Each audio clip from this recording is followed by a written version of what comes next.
¿Cómo están, amigos? Muy buenas noches, les saluda Johnny Guerra, abogado tributarista.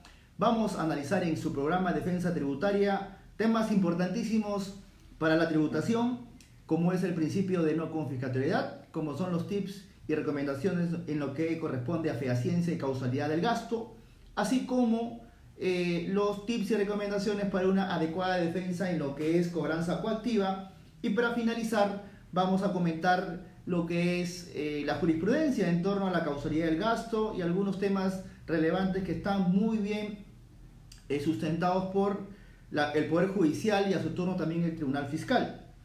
En las sesiones anteriores que hemos tocado, este es nuestro tercer programa, hemos tocado el principio de legalidad. En cada programa hemos venido tocando uno de los principios constitucionales tributarios para poder iniciar con fuerza el tema de la tributación y sobre todo dar las bases para esta especialidad que es bastante, para algunos compleja, ¿no? Yo digo que es una especialidad bastante diversa en diversas normas, IGB, renta, código tributario, etc. Entonces estamos desde aquí transmitiendo desde el estudio de Guerra Soto y Abogados. Les mando saludos a mis amigos que nos están viendo desde sus casas. Hoy viernes 9:20 de la noche, desde las instalaciones, desde las oficinas del estudio Guerra Soto y Abogados, desde San Borja, transmitiendo para todo el Perú. Sí, vamos a iniciar ya el programa saludando pues a Almudena, a Esquivel, que siempre nos ve. Un saludo por allá. Saludos también a Carlos Arámburo, mi socio, a Vanessa, etcétera, a diversos colegas que nos están viendo. Y claro, hoy viernes, fin de semana, vamos a tocar un poco del tema tributario. Ya los amigos se están conectando. Como les repito, vamos a tocar el principio de no confiscatoriedad, vamos a tocar lo que es la cobranza coactiva y también vamos a dar algunos alcances sobre fehaciencia y causalidad, derribando algunos mitos, ¿no? Porque yo creo que en fehaciencia y causalidad hay muchos mitos que he venido escuchando a lo largo de los años y de los meses, y a veces yo digo que cuando algo se entiende mal o se aprende mal, se aplica mal, ¿no? No caigamos en escuchar sin corroborar. Yo siempre soy una persona que cuando escucho algo de alguien, de un profesor o de algún referente en otra materia, trato de corroborar, ¿no? Trato de corroborar esa información, y es siempre importante poder corroborar la información y no aplicar por aplicar sin antes analizar, ¿sí? Vamos a analizar lo que es realmente la fehaciencia y la causalidad del gasto, que es un tema importantísimo para la empresa, porque imagínense, ¿no? No saber cómo aplicar causalidad, cómo aplicar fehaciencia, o qué significa cada uno de ellos, o qué elementos tengo que tener en cuenta, o qué piensa la SUNAT, cómo hace la SUNAT, cómo aplica la SUNAT. Si desconozco eso, estoy en desventaja. Y en la actualidad, para estar en desventaja frente a la administración tributaria, realmente es un pecado. Es un pecado, y la verdad es que tenemos que prepararnos, porque así como ustedes se preparan en tributación, en defensa tributaria, también los fiscalizadores tienen herramientas. Y ya yo sé que me siguen varios fiscalizadores de la SUNAT, algunos ex compañeros y algunos son personas que han ingresado recién a la SUNAT, y evidentemente están que se empapan también de la jurisprudencia, ¿no? Porque ellos tienen que adecuar sus procedimientos a lo que sale en la jurisprudencia. Lamentablemente hay fiscalizadores, no todos evidentemente, que aplican criterios que ya están desfasados. Y la jurisprudencia para mí es vital para poder resolver los casos y para poder tener éxito, porque si no conozco jurisprudencia, si no conozco cómo van resolviendo los órganos jurisdiccionales o el Tribunal Fiscal, prácticamente estoy ya dando muchas ventajas en una fiscalización, ya sea por renta, por IGB. Entonces tengo que tener las herramientas, porque para mí la defensa es evidentemente defensa, pero a la vez es un arma para poder desvirtuar un reparo de la administración. Entonces en este programa hoy vamos a derribar esos mitos y esos argumentos que sin sustento, que hemos venido escuchando tal vez en algunas circunstancias, en algunos eventos que he podido yo también participar, pero con sustento, ¿no? No es solamente lo que yo diga, sino es que tiene que estar sustentado. Y vamos a ver las herramientas también ¿por qué no? Cómo defenderse en un procedimiento de fiscalización, algunos tips importantes para que usted, señor contribuyente, amigo contador, administrador, economista, abogado, que nos está viendo, pueda tener en cuenta y anotar, si por ahí hay que anotar, porque tal vez el video desaparezca más adelante, qué sé yo, entonces anótelo, guárdelo, compártalo también para sus compañeros, porque esto es algo que sale de la jurisprudencia también. Y vamos a arrancar con el principio de no confiscatoriedad.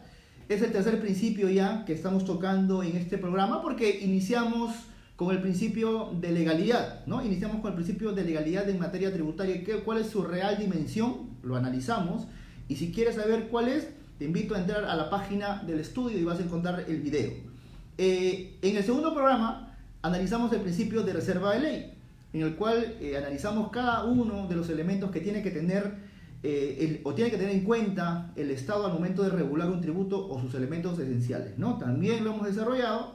Si te lo perdiste, te invito también a entrar a la página web, al Facebook del estudio, para poder revisar ese video.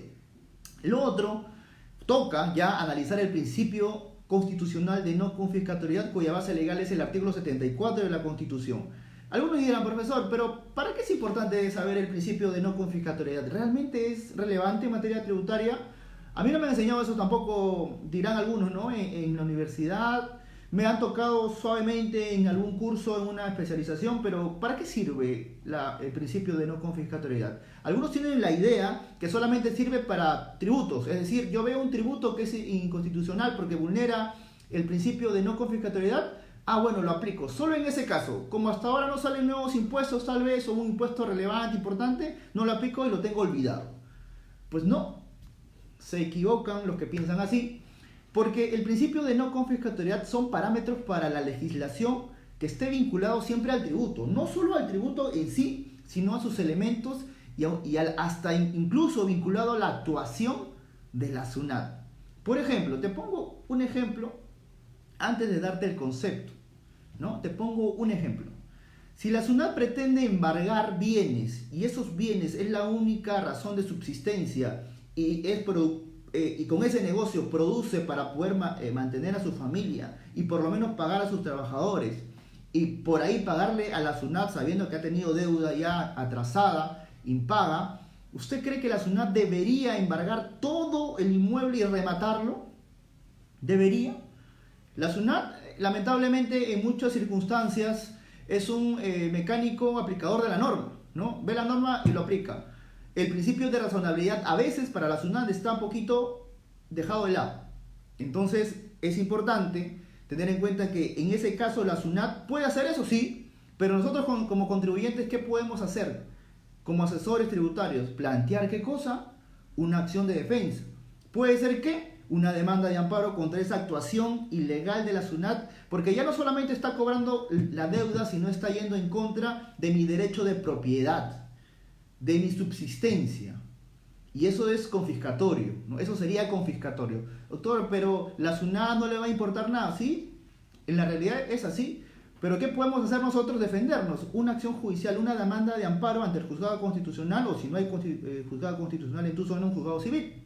Entonces sustenta bien que no hay proporción en la acción que hace SUNAT y en lo que pretende cobrar y lo que tienes, porque eso va a dejar sin piso, sin subsistencia a tus trabajadores, a tu empresa como tal, ¿no? Porque esa actuación ya va con el tema confiscatorio para el contribuyente.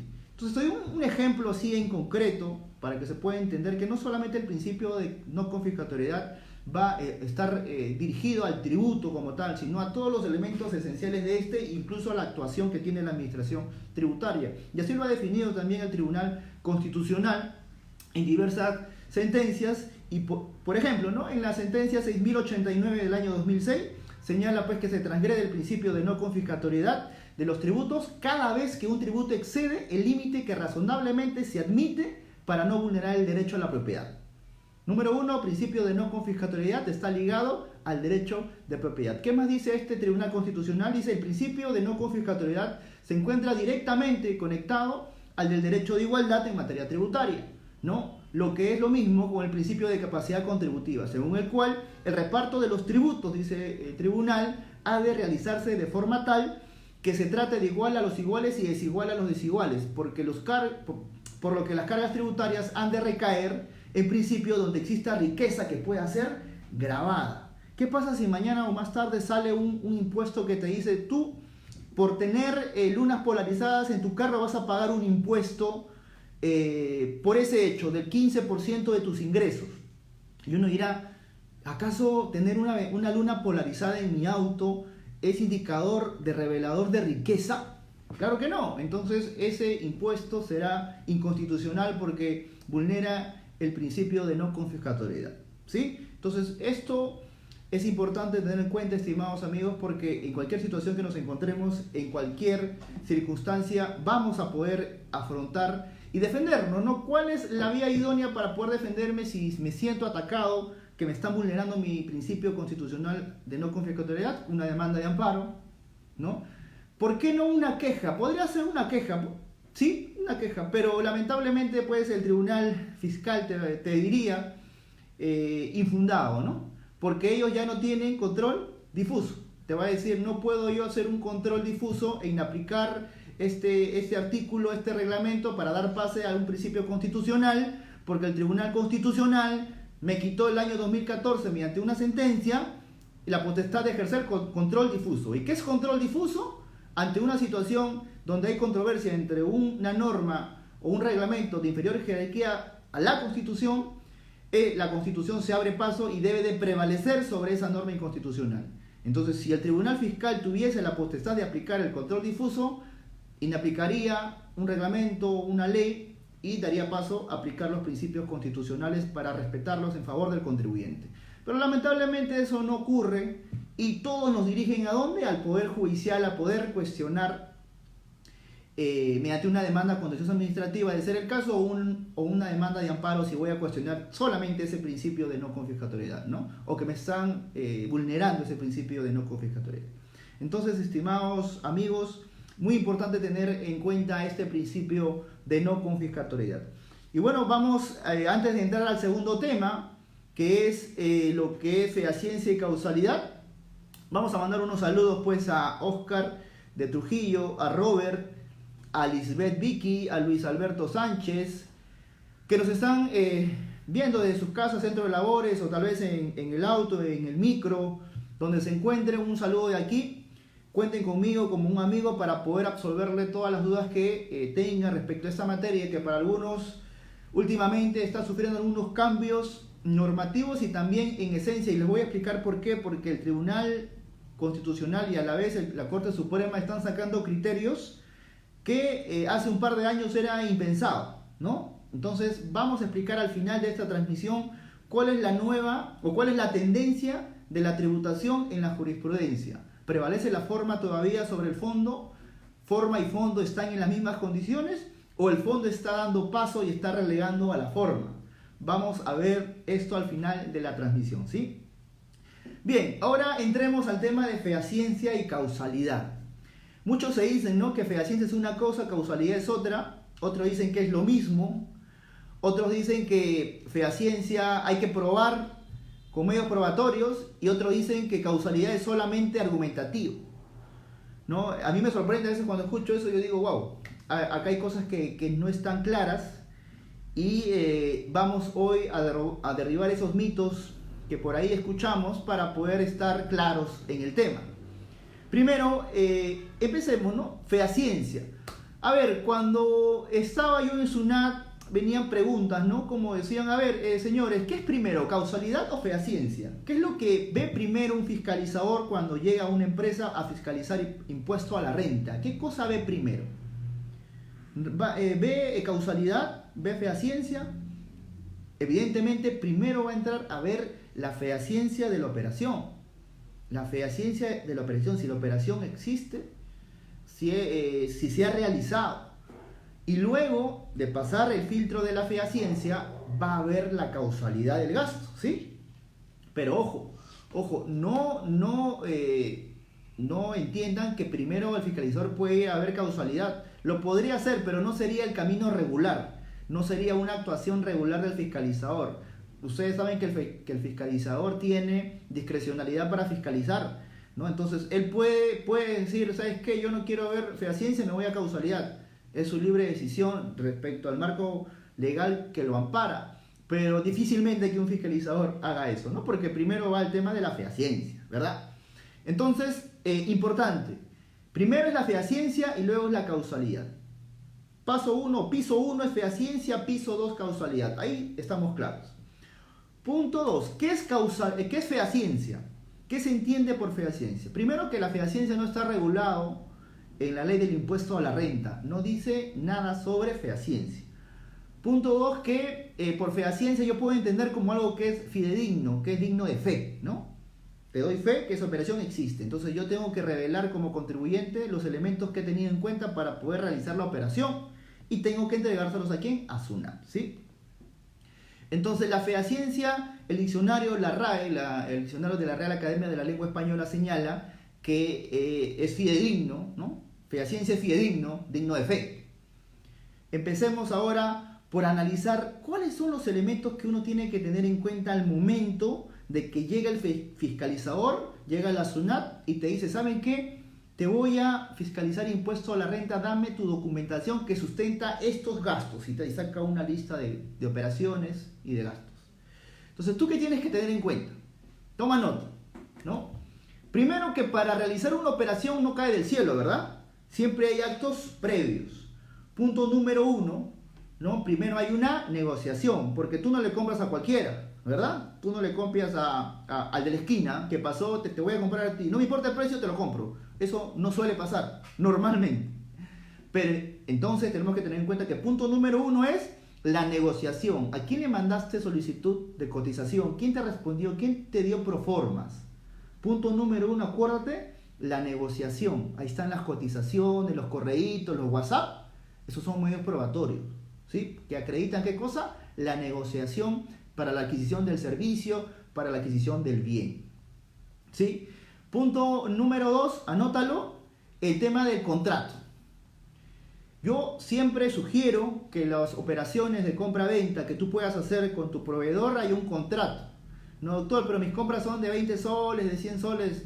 Bueno, si tú crees que no es necesario, yo te digo que sí, aunque seas un contrato modelo, donde solamente llenes los datos y le hagas firmar para que no se te complique la vida y estés haciendo un contrato por cada operación, porque yo sugiero que el contrato siempre esté presente en todas las operaciones. Hagan un modelo de contrato, hable con su área legal y díganle, pues, hazme un modelo de contrato para la adquisición de tal o cual servicio.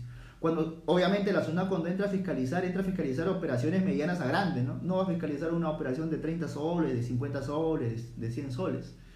Ni modo que sean, pues, claro, por grupos es otra cosa, pero individualmente difícil. Entonces, asegúrate que tus operaciones medianas a grandes entonces tengan contrato, ¿sí? Punto 3. El traslado. ¿Cómo sustento el traslado? Tienes que saber que para trasladar un bien de un lugar a otro tiene que trasladarse mediante una guía de remisión, ¿verdad? Acompañada de su factura. Entonces, mucho ojo ahí. El traslado, guía de remisión, factura. Y luego tener en cuenta el medio de pago. El medio de pago. Transferencia de cuenta a cuenta, un cheque, etcétera, lo que señala la ley de bancarización.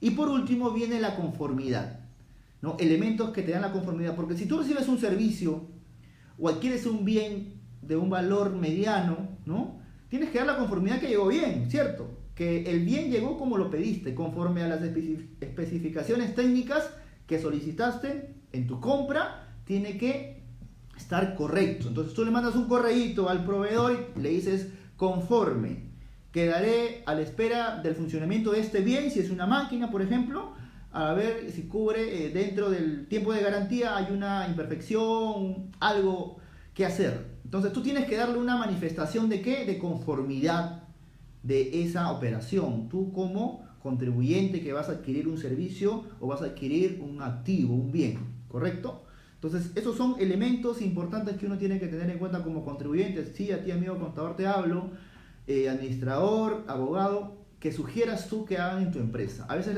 las empresas están muy desordenadas, hay que ordenarlas, hay que establecer procedimientos dentro de la empresa. ¿Cómo es la compra? No que la compra lo hace cualquiera, no, centralicen la compra en un área específica o por lo menos que pase filtros, ¿no? Solicitud de compra, requerimiento de área, aprobación, sale ya a pedirse afuera las cotizaciones. Tiene que haber un procedimiento para ello. Es una recomendación que yo les doy, porque cuando llegue SUNAT a fiscalizar 3 años atrás, ni se van a acordar siquiera de a quién le compraron. Para ello hay que tener procedimientos específicos para eso, sugerencias, ¿no? Todo lo que le he mencionado hace unos segundos se resumen en 5 actos, los que yo les llamo las 5A. Estas 5A son las siguientes, ¿no? Los actos preparatorios, donde está la negociación, evidentemente. Segundo acto, el acto de iniciación o contratación. ¿Cómo inicias tú la compra de un servicio o de un bien? ¿No? Tu contrato, tal vez le das un adelanto, ¿verdad? O le mandas un correo, mira, te voy a pagar en tal fecha, tráeme el bien, o es contraentrega, etc. Actos intermedios o de avances, ¿no? Intermedios es el traslado. ¿Por dónde vas? Un correíto, un WhatsApp, ¿no? O un audio. ¿Por dónde vas? Ya estoy llegando, estoy por tal lugar, ¿quién me va a recibir? Etcétera. Cuarto acto, acto conclusivo o de ejecución, ¿no? Ahí donde recepcionas tú el bien o recepcionas el informe de un servicio y dices, bueno, lo voy a revisar, te pago, ¿no? O te pago una parte. Y quinto y último acto, los actos de conformidad. Esos actos de conformidad donde tú dices, estoy conforme con el servicio, estoy conforme ¿con qué? Con el bien que compré, me llegó tal cual lo pedí. Pero esos actos de conformidad tienen que enviarse, tienen que firmar, ¿no? El área usuaria, el área que hizo el pedido, ¿no? Está conforme y enviarlo, ¿no? A la gerencia, etcétera, porque esos son elementos que van a quedar ahí y son documentos importantes para la SUNAT cuando venga a fiscalizar, ¿no? No improvisemos al final, porque improvisar lamentablemente nos va a traer consecuencias lamentables. Entonces, el punto de referencia es que la fehaciencia tiene que estar documentada, ¿cierto? Documentada. Si siguen mis pasos, son 5, algunos los pueden acortar a 4 o 3, ya dependerá qué documentación tengan y también va a depender de la operación que se realiza, ¿no? Hay compras inmediatas, hay compras que sí son a mediano plazo y otros a largo plazo porque tienen que traer un bien del extranjero, por ejemplo, ¿no? Entonces, dependiendo de la operación, pero para mí son esos 5 que se deben respetar, ¿ok? ¿Qué más tenemos? Una vez que tú hayas acreditado fehaciencia, hayas presentado la documentación sustentatoria, le hayas dicho a la SUNAT, mira, acá este proveedor me vendió, acá está la compra, acá está el contrato, la bancarización, aquí están los correos, el WhatsApp, pasaste el filtro de la fehaciencia, vamos a la causalidad propiamente dicha. Pregunta, ¿cuál es la relación entre la fehaciencia y la causalidad? ¿Qué relación tienen? ¿Son hermanos? ¿Son elementos diferentes? ¿Qué relación tiene fehaciencia con causalidad? ¿Tiene alguna relación? Pregunta también, cuando el fiscalizador te repara por fehaciencia, ¿qué base legal te consigna en la resolución de determinación? ¿Te has fijado en eso? ¿Qué base legal te consigna el fiscalizador cuando te repara por fehaciencia, que tu operación no es fehaciente, cuando es renta, ¿no? ¿Qué base legal te pone? Te pone el 37 de la ley del impuesto a la renta que regula la causalidad del gasto. Y uno se pregunta, no, pero si es fehaciencia, ¿por qué me pone la base legal del 37, señala? Es más, hay contribuyentes que han llegado hasta la etapa judicial a decir que el reparo debe dejarse sin efecto porque el fiscalizador ha puesto una base legal que no corresponde, porque como me reparó por fehaciencia, no corresponde al 37 porque el 37 no dice ni una sola palabra de fehaciencia, y así lo dice. Y ese tema ya está zanjado hace mucho tiempo, ese tema está cerrado ya. Para el Poder Judicial ese es un tema ya prehistórico, ese argumento, ¿no? Me refiero. A ver, les explico. Fehaciencia tiene mucho que ver con causalidad al punto que la fehaciencia es parte del análisis, del análisis de la causalidad de un gasto. Repito, la fehaciencia forma parte del procedimiento de análisis de causalidad de un gasto. Es por eso que cuando un fiscalizador va a revisar la causalidad de un gasto, empieza por fehaciencia, porque en su procedimiento de análisis la fehaciencia es el paso 1. Si no pasas el filtro, no pasa al paso 2 o al piso 2, que sería la causalidad propiamente dicha, donde tiene que verificar los 5 elementos, ¿no? ¿Cuáles son esos 5 elementos? La necesidad del gasto, la normalidad, la razonabilidad la proporcionalidad y la generalidad. Son 5 elementos que están en el artículo 37 de la ley del impuesto a la renta, ¿no? Paso el filtro de la fehaciencia y sigue el segundo filtro de la causalidad propiamente dicha, que son 5 elementos. Esos 5 elementos tienen que ser revisados por el fiscalizador. Acá viene algunas interpretaciones un poquito, ¿qué les puedo decir? Raras que he escuchado, que la causalidad es argumentativa. Eso es falso. La jurisprudencia del Poder Judicial ya lo ha ratificado. La causalidad como tal tiene que ser sustentada. Por ejemplo, si yo te digo, a ver, si yo soy SUNAT, te digo a ti, contribuyente, que has construido una carretera. Eres una mina, has construido una carretera y has deducido el gasto por carreteras. Yo, SUNAT, te digo, a ver, fehacientemente, sí te creo, acá están los comprobantes, sí sé que has incurrido en ese gasto, porque me lo estás demostrando, digamos, con comprobantes, contratos, etcétera, ¿no? Pasaste el filtro de la fehaciencia. Ahora me tienes que demostrar algo. Demuéstrame que fue necesario. Y uno dice, ¿pero qué? ¿La necesidad no era argumentativa? Claro que es necesario para la obra, para la actividad empresarial, la actividad minera. No, te estoy pidiendo que me demuestres la necesidad de haber incurrido en ese gasto. ¿Cómo así? ¿Tienes algún informe técnico que demuestre en qué estado estaba la carretera para tú haber incurrido en ese gasto? ¿Cómo, SUNAT? ¿No te escuché? Sí. ¿En qué estado estaba esa carretera para que tú incurras en ese gasto o hayas incurrido en ese gasto, para que con ello verificar la necesidad? ¿No? Porque lo fehaciente yo no te discuto, es fehaciente ese gasto. La carretera se ha hecho, ¿no? Me imagino una carretera se ha hecho. Yo no sé si será esta, pero quiero que me demuestre cuál fue tu necesidad. ¿Hay un informe de algún ingeniero donde corrobore cuáles han sido las condiciones que tenía esa carretera antes que tú gastaras en su rehabilitación? No lo tengo. Te desconozco el gasto por no acreditar la necesidad del mismo. Entonces, ese es un caso real que le estoy comentando, que ya salió también hace algún tiempo a nivel de Corte Superior, ahorita está en la Corte Suprema, en la cual la SUNAT le desconoció el gasto. ¿Por qué? Porque no acreditó la necesidad. Entonces, acá estamos en un tema de causalidad sustentada. Igual pasa con la normalidad, igual pasa con la proporcionalidad. Yo no puedo, estimados contribuyentes, como tal, realizar un gasto, por ejemplo, que en dinero es el 90% de mis ingresos, en hacer verificaciones y proyecciones en el extranjero para verificar si puedo yo abrir o aperturar nuevos mercados. O sea, el 90% de mis ingresos, que al final salgo con pérdida, ¿verdad? Porque si hacemos con los gastos y todo, salgo con pérdida. Y la SUNAT, un caso similar a una empresa pesquera, le reparó el gasto que hizo en esos contratos de servicios con empresas transnacionales para buscarle, entre comillas, mercados en otros países. 90% en porcentaje equivalía a ese gasto respecto de sus ingresos. Y la SUNAT le dijo, acredítame la razonabilidad de tu gasto, acredítame la razonabilidad o la proporcionalidad. ¿Por qué para ti fue necesario, razonable y proporcional ese gasto?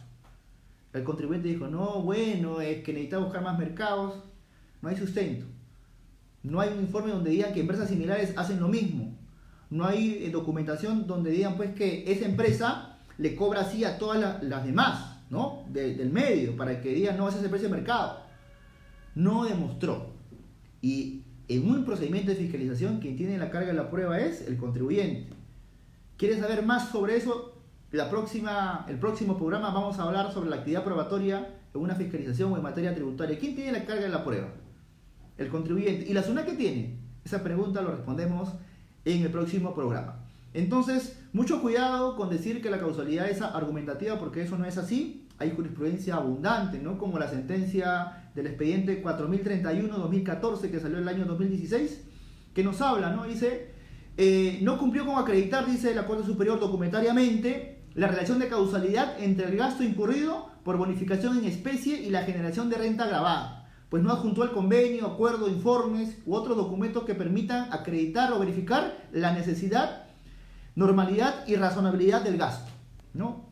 sentencia de la Corte Superior. Y de esas hay muchas todavía que puedo comentar, pero por el tiempo le he sacado la más puntual que habla sobre eso. Entonces, estimados amigos, estimados contribuyentes, contadores, economistas, sáquense de la cabeza si pensaban así que la causalidad es argumentativa. Eso no es así. Tanto fehaciencia como causalidad es documentaria. Hay que acreditarse con medios probatorios y tienen que generarlo, porque el contribuyente tiene la carga de la prueba. Yo señalé que ese gasto es deducible, que incurrir en ese gasto, pues tienes que sustentarlo, tienes que acreditarlo, evidentemente. ¿Sí?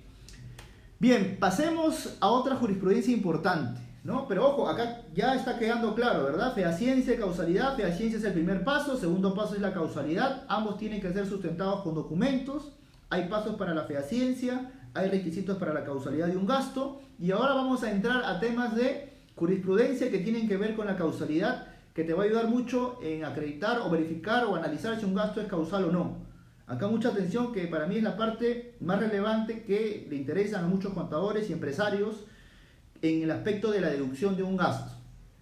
Pero antes, como paréntesis, esta jurisprudencia que ha salido hace poco, hace un mes aproximadamente, a nivel de Corte Suprema, es la casación 14.763 del año 2016, ¿sí? 2016, que señala, y te lo describo de manera concreta, en el que la SUNAT reparó o negó un beneficio a un contribuyente porque no se había cumplido lo que decía un reglamento en el cual tenía que visarse el comprobante para el ingreso y poder obtener un beneficio. Entonces, esa formalidad para el beneficio de la zona de la selva, ¿no? Esa formalidad, la SUNAT dijo, no se cumplió con esta formalidad, te voy a desconocer tu beneficio. Pero la Corte Suprema, ¿qué le dijo? Un momento, SUNAT. Porque no tenga una formalidad, ¿tú le vas a desconocer toda la operación o le vas a desconocer el beneficio? La Corte Suprema dijo, un momento. Esto no puede seguir, esto no puede continuar así. SUNAT tiene que cambiar el chip. No puede ser muy formalista. O sea, no puede ser más papista que el Papa, en otras palabras. ¿Y qué le dijo la Corte Suprema, no? Dice, dice la Corte Suprema, si bien las guías de revisión no se encontraban visadas por la administración, ello no impedía que se verifique si hubo ingreso de los bienes a la región de la selva, a través de otros medios de prueba, tal como el formulario de la declaración de ingreso de bienes a la región selva, que tiene carácter de declaración jurada, el cual sí tiene el sello de la administración, además de las facturas correspondientes que fueron presentadas por el contribuyente y que según las instancias de mérito acreditaron el ingreso. Por lo que, dice la Corte Suprema y concluye, la empresa demandada tendría el derecho al beneficio de reintegro tributario del impuesto general a las ventas que gravó las adquisiciones del periodo de agosto del 2005. Entonces le dice la Corte Suprema a la SUNAT, ven SUNAT un momento, te voy a decir que aun cuando no se haya cumplido con esa formalidad que tú señalas bien claro en tu resolución, no implica que tú hayas podido corroborar ese hecho con otros medios probatorios, para así verificar que realmente ese bien ingresó debidamente a la región de la selva. Como no lo has hecho, te voy a declarar la nulidad de tu resolución, así como la del Tribunal Fiscal. Entonces, ya estamos viendo que la tendencia es que el fondo prevalezca sobre la forma. Las formalidades están quedando relegadas para que el fondo... ¿Qué quiere decir qué quiero dar a entender cuando digo fondo? Que lo que debe prevalecer es que realmente la operación se haya realizado o que el hecho se haya cumplido, como en este caso. Por más que las formalidades que los acompañan no estén perfectas, si sumo yo todos los medios probatorios y me revelan que efectivamente se hizo o se realizó ese hecho, se tiene que evaluar y analizar por la SUNAT y reconocerlo como tal. No porque haya existido una operación y verifique que es real, porque tiene una formalidad que no se ha cumplido a cabalidad, pueda ser desconocida como tal, como existente, o como otorgándole o denegándole un beneficio por parte de la SUNAT. Eso me parece ilegal, me parece arbitrario, me parece que no va con el tema de lo que debe ser la razonabilidad, que en materia tributaria está muy dejado de lado, lamentablemente, pero la Corte Suprema está enmendando la plana tanto al Tribunal Fiscal como a la SUNAT, y eso es loable, ¿no? Eso es loable, que la Corte Suprema diga, no, acá no vamos a ser tan formalistas como lo es la SUNAT. Si bien la formalidad es importante, porque nadie puede hacer lo que se le da la gana tampoco, pero hay que ser razonables. si cambiamos de contexto, ¿no? Una guía de remisión que no tenga la firma del que recibió, pero se acredita que el bien se ingresó, tiene un registro de inventarios, tiene un CARDES, tiene todo, puede ser desconocida por la SUNAT porque simplemente no tiene el sello o la firma de recepción en la guía de remisión. Evidentemente no, pero ¿cuántos casos vemos que eso ocurre? Entonces ya sabemos que la jurisprudencia tiene sus lineamientos y está marcando nuevos caminos que la SUNAT debería seguir. Y si no lo sigue, pues estamos nosotros, están ustedes para poder hacer frente y defender ese criterio, esa posición a nivel administrativo, incluso a nivel judicial si no nos hacen caso. Pero tenemos que pelear porque el que no pelea no gana. Si nadie ganó una batalla sentado ni leyendo un libro. Las batallas se ganan capacitándose y haciendo frente ante una defensa, una fiscalización, un procedimiento contencioso tributario, apelación, etc. ¿Sí? Eso espero que haya quedado claro. Si hay una pregunta, hay una situación que quieran comentar, ahí está. Frank nos dice, no, pero el gasto del estudio de mercado como sustento de profesionales, lo que hicieron en el corto o largo plazo, es rentable abrir sucursales. Bueno, sí, tienes razón. Y ojo que hay muchas empresas que, si bien incurren en el gasto, no tienen la previsión de guardar el estudio de mercado. O sea, yo sé que esta empresa me cobra muy caro, pero voy a ver y sondear en el mercado si efectivamente esto pasa con otras empresas. Y tiene esas copias que al final se les traspapela y no lo presentan ante la SUNAT, y la SUNAT lamentablemente va a decir, bueno, tú no me has presentado que esto haya ocurrido en otros lugares, en otros países, en otras empresas, te voy a desconocer, ¿no? Pero si tú te agencias de esos medios probatorios, los puedes presentar inclusive a nivel judicial. Si bien a nivel administrativo no te van a aceptar porque te van a decir es un medio probatorio que requerido en etapa de fiscalización y tú no lo has presentado, te voy a denegar por extemporáneo. Pero sí lo puedes presentar en etapa judicial y va a depender de tu caso, ¿no? Si tu caso es económicamente importante o mediano importante, te conviene ir al Poder Judicial porque es un proceso más garantista. Y el próximo programa vamos a tocar el proceso contencioso administrativo, cuáles son las cualidades de este proceso, el cual yo recomiendo si tienes expectativa de que tu caso sea ganable o tienes expectativa de que tu caso va o tiene argumentos suficientes para ganar, vete a un proceso contencioso tributario. Saludos también a Alfredo, mi amigo Alfredo, que está viéndonos, a Danilo, a Jean-Pierre Miranda, a mis amigos de Abancay, que siempre me acuerdo mucho de ellos, a mis amigos del Cusco, de Tacna, que estuve hace un tiempo, de Piura, Sullana, que nos ven, a mi socio Carlos Arámbulo, que vamos a estar el próximo jueves y viernes en el CONATRI, que los invito desde aquí. Va a ser un evento importantísimo, están los mejores tributaristas del país y espero pues que nos acompañen, ¿no? Que también va a ser transmitido una parte por el Estudio Guerra Soto y Abogados, una parte de este CONATRI tan relevante para la tributación. Sigamos, entonces hasta ahí, si hay alguna pregunta adicional. Saludos a Jaime Santos también, saludos desde aquí, desde San Borja, estamos transmitiendo en vivo para todo el Perú.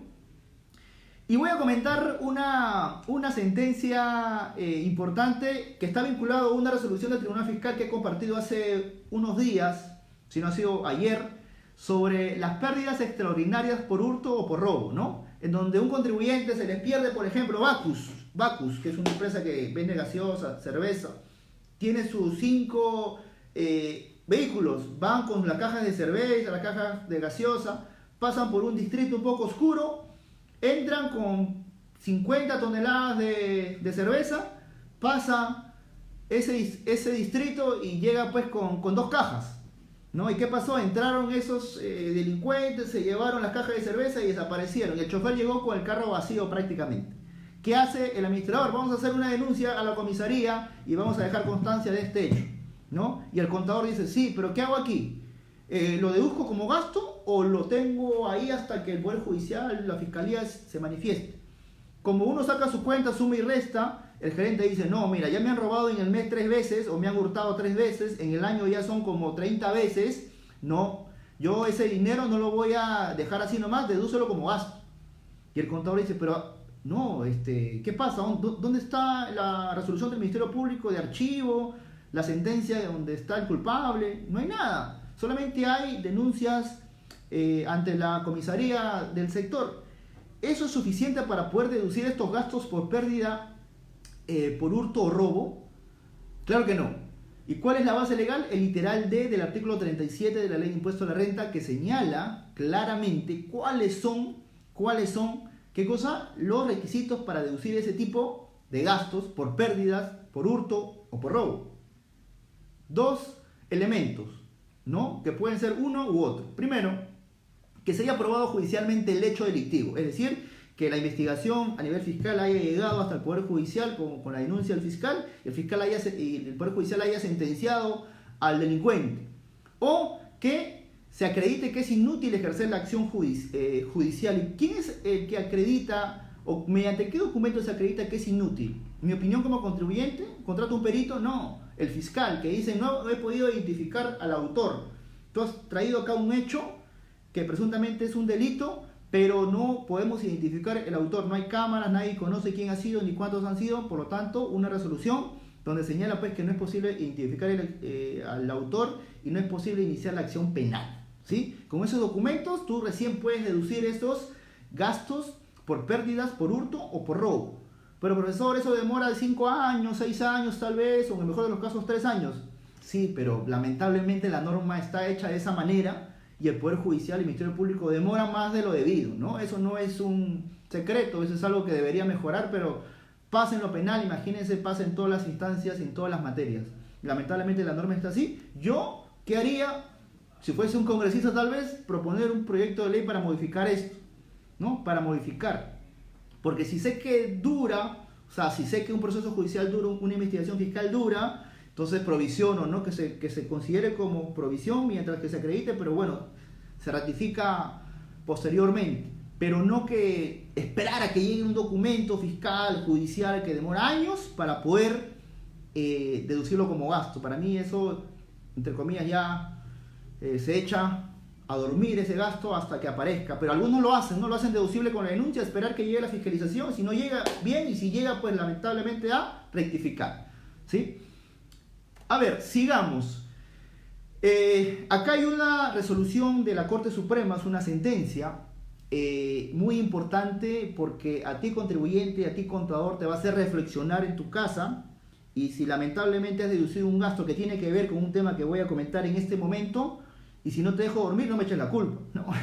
Porque es una sentencia realmente para muchos que sorprendió, ¿no? No por su sentido porque se veía previsible, sino que se deje constancia en una sentencia, ¿no? Porque a nivel de SUNAT sacan sus reparos y contribuyentes que están en el norte no lo conocen ni tampoco lo que están en el sur. Pasaría solamente en Lima y ya deja de ser conocido ese argumento o criterio de SUNAT. Pero con esta sentencia se deja establecido un principio general del derecho que es aplicable en materia tributaria. Y te doy algunas pistas para que vayas sacando la deducción. ¿A qué me refiero? Por ejemplo, si tú matas a tu abuelo para quedarte con la herencia, ¿te debería corresponder la herencia? Repito, si tú matas a tu abuelo por su herencia, al final, que obviamente muere, puedes reclamar su herencia. ¿Qué crees que te diría el Estado? Te diría, sí, toma tu herencia porque bueno, tú eres el heredero único y como ha muerto tu abuelo, no importa que tú lo hayas asesinado, te doy tu herencia. Evidentemente no, no, porque hay un principio general del derecho, y esto nació en un caso en Estados Unidos, que se llama, o que dice así: nadie puede beneficiarse de su propio delito, de su propio dolo o de su propia culpa, ¿sí? Repito, principio general del derecho: nadie puede beneficiarse de su propio dolo, de su propio delito, de su propia culpa, de su propia infracción, de su propia acción, ¿no? ¿Y esto qué tiene que ver? ¿Qué tiene que ver en materia tributaria, doctor? ¿Cómo se trasluce eso? ¿Cómo se aplica en materia tributaria? ¿En qué casos se aplica? Y te voy a dar otro ejemplo en materia tributaria. Tú tienes una clínica, o tú eres contador de una clínica importante, de nombre, y este es su caso real, lo que te comento, porque yo nunca comento casos ficticios. Y la clínica tiene médicos que están en su planilla, evidentemente, y al momento de realizar una operación como es una amputación de pierna, según el historial correspondía a amputarle la pierna derecha a un paciente, pero estos médicos que estaban tal vez un poquito relajados, le amputaron la pierna izquierda. A raíz de esa negligencia médica, este señor, este paciente, esta persona que sufrió esa tremenda negligencia demandó y le tuvieron que pagar una indemnización por el daño causado. Esa indemnización ascendió a 1.000.000 de soles.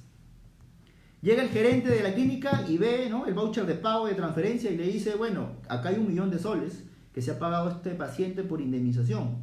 A ver, contador, toma, acá está el voucher, acá está el documento del acuerdo, dedúcelo como gasto.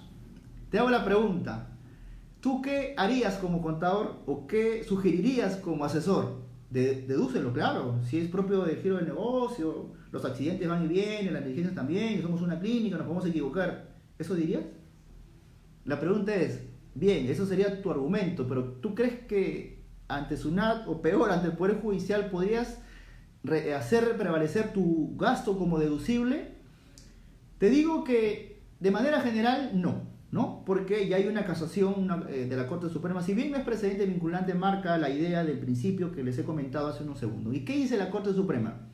El pago de una indemnización no constituye un gasto deducible al impuesto a la renta conforme al artículo 37, porque de ser así implicaría avalar la conducta de quien incumple, por ejemplo, un contrato y pretende valerse de dicha transgresión para obtener un beneficio tributario.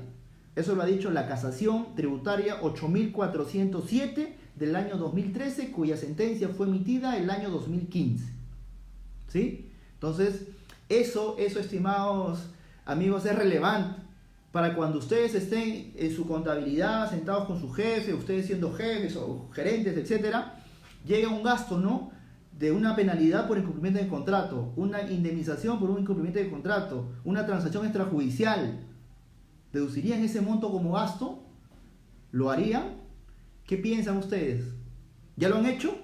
¿Lo van a rectificar? Bueno, quedaría a libre elección de ustedes. Yo les doy las herramientas, les transmito las experiencias, la jurisprudencia, para que ustedes puedan ya analizar internamente dentro de la empresa en la que están cuántos gastos así lo han hecho deducible, ¿no? Penalidades, indemnizaciones, transacciones extrajudiciales, ¿cuántos más vinculados a ese tema? Acuérdense, nadie puede beneficiarse de su propio delito, de su propio dolo que es intencionalidad de hacer algo. Yo como empresario tengo la intención de romper este contrato porque no me conviene, lo rompo, pago una penalidad o una indemnización y contrato a otro, su competencia. Ese gasto que pagué lo voy a hacer deducible. ¿Puede hacer eso? Te lo dejo ahí. Si quieres te lo respondo el próximo programa. ¿En todos los casos es así? No, hay ciertas excepciones, ¿no? Que lo vamos a comentar también en el próximo programa para que también se enganchen y no estén... y cualquier pregunta también lo hagan por vía redes, ¿no? Saludos también a Jaime, Alfredo, a David Miranda, que nos está viendo, a Ana Flores desde Tacna, Almudena otra vez. Nos vemos en el CONATRE, nos dice, claro que sí, nos vemos ahí con lo nuevo de la jurisprudencia. Y para finalizar, porque el tiempo nos gana, va a quedar pendiente el tema de la cobranza coactiva, estimados amigos, para la próxima sesión. El tiempo nos ganó, pero le voy a dejar con las conclusiones, ¿no? ¿Cuáles son los requisitos para que un gasto sea considerado como deducible, ¿no? Requisitos para que un gasto sea considerado como deducible. Anótenlo porque esto solamente lo dicto en algunas conferencias.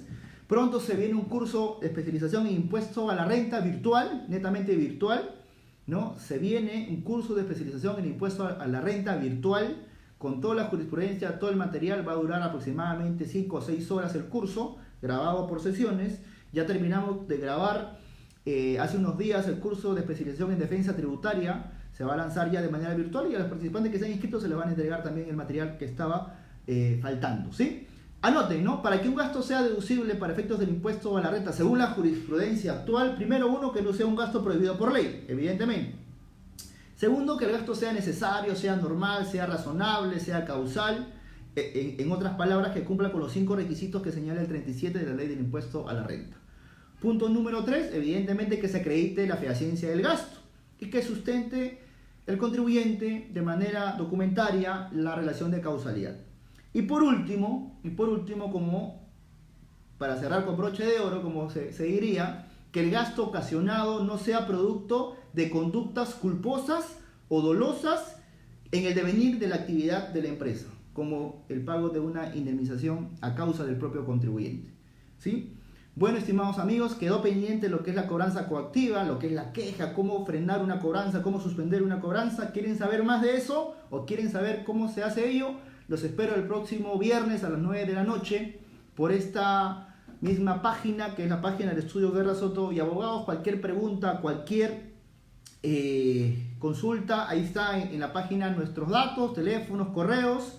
Saludos a todos nuestros amigos que nos están viendo todavía: Carlos, mi socio, Danilo, Jean-Pierre, Jaime, David, Alfredo, Almudena, y a todos los que vamos a llegar seguramente si ustedes comparten este video, porque son herramientas y es jurisprudencia que realmente es importante para su profesión como contador, como gerente, como empresario, como abogado tributarista, ¿no? Son herramientas de aquí, de este humilde servidor, compartiendo experiencia, jurisprudencia, y espero llegar a todas partes del Perú con este video para que puedan estar entendidos en la materia, conocer un poco más, porque aquel que pierde un caso muchas veces es por desconocimiento y no es por capacidad, ¿no? El desconocimiento nos hace no tener herramientas ni estrategias para poder ganar un caso. No va vinculado necesariamente con la capacidad de un profesional, sino por desconocimiento nada más.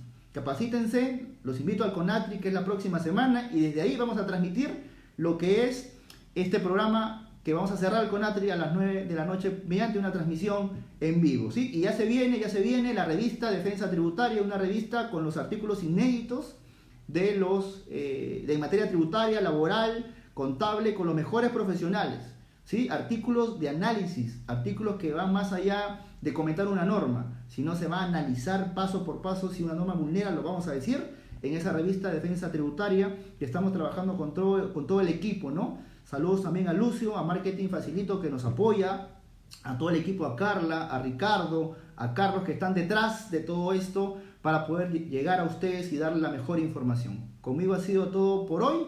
Los espero la próxima semana y que tengan un buen fin de semana. Acuérdense que el pensamiento está libre de impuestos.